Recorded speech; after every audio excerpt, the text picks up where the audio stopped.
राधा अष्टमी। जानिए राधा जी कैसे वृषभानु की पुत्री हुई। सनातन धर्म में भाद्रपद मास के शुक्ल पक्ष की अष्टमी तिथि श्री राधा अष्टमी के नाम से प्रसिद्ध है।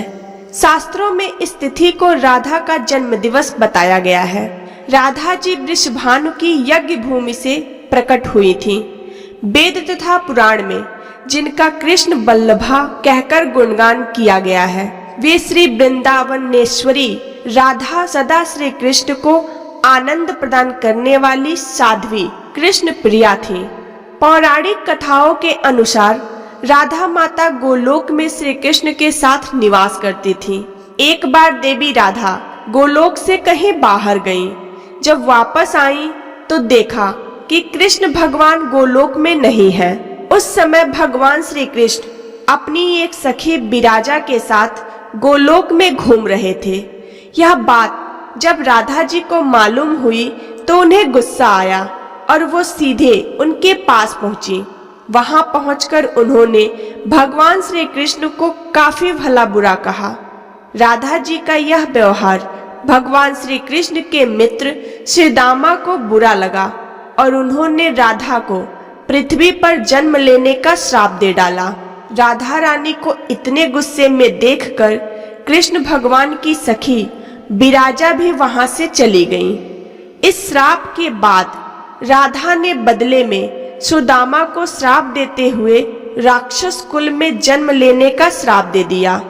राधा रानी के द्वारा दिए गए श्राप के कारण ही सुदामा का जन्म शंखचूड़ दानव के रूप में हुआ था। दानव में जन्म लेने के बाद भी भगवान विष्णु का अनन्य भक्त बना। वहीं दूसरी ओर राधा रानी ने भी पृथ्वी पर वृषभानु के घर पुत्री के रूप में जन्म लिया। लेकिन राधा रानी वृषभानु जी की पत्नी देवी कीर्ति के गर्भ से नहीं जन्मी थी। दरअसल जिस समय सुदामा और राधा रानी ने एक दूसरे को श्राप दिया, तब भगवान श्री कृष्ण ने राधा रानी से कहा कि आपको पृथ्वी पर देवी कीर्ति और वृषभानु जी की पुत्री के रूप में रहना है। इसके आगे भगवान श्री कृष्ण ने राधा रानी से कहा कि जब आप विवाह के योग्य हो जाएंगी तो आपका विवाह मनुष्य के अवतार में रायाण नामक एक वैश्य से होगा।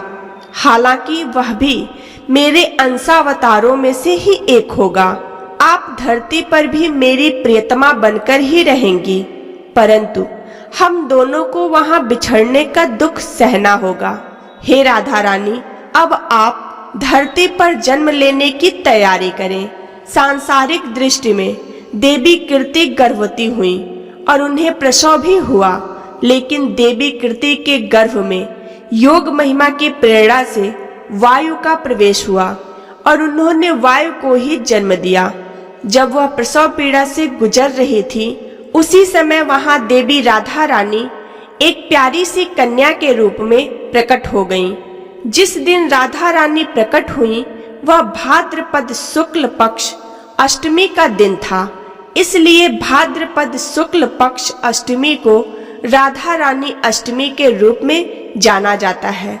इस दिन भगवान श्री कृष्ण और राधा रानी की पूजा की जाती है। इस व्रत को करने से हमें सभी सांसारिक सुख आनंद प्राप्त होते हैं। मान्यता के अनुसार इस व्रत को करने से धन की कमी नहीं होती और घर में बरकत बनी रहती है। जय हो राधा रानी की।